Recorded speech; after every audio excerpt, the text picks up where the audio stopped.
The member for Braddon. Thank you, Speaker. My question is to the Minister representing the Minister for Defence.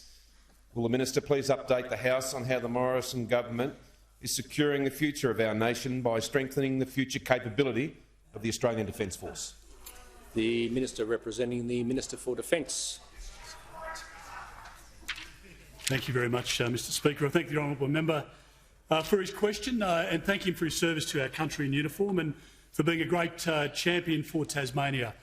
Mr Speaker, obviously in the post-COVID world we see a situation where our country will face more and more complex strategic challenges, and Australia needs to make sure that we can harness our future opportunities, but we importantly need to mitigate the risks and to deter potential future threats. And, Mr Speaker, the federal government has been able to put a significant investment into our Defence Force, not only to provide support to our men and women who wear the uniform, but importantly to make sure that they receive the right kit, and we make the right investment into a number of assets that will provide support to our defence personnel.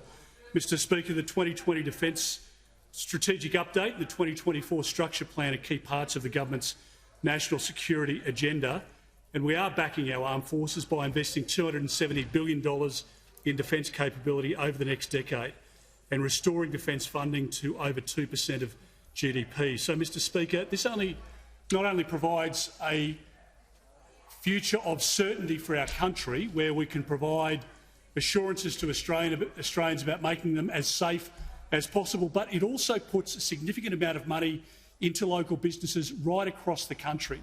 So when people look forward over the next 12 months, over the next 12 years, they know that if they're working in a small manufacturing business in an outer metropolitan area somewhere, that they can be provided with the assurances that they need to make the extra employment arrangements that they might need to fulfil their arrangements in their contract with Defence. And, Mr Speaker, we're also building our naval vessels now. 70 vessels being built here in Australia. I noticed the interjection there. Not one was contracted under Labor when they were in power. Not one, Mr Speaker. And yet this government has been able to support 15,000 companies and 70,000 Australian workers who are benefiting from the government's investments in defence. We're making sure that those numbers are growing. We're managing the economy effectively, and if we do that, we can invest further into our defence forces, we can invest more into our national security, and we can make sure that we can keep Australians safe.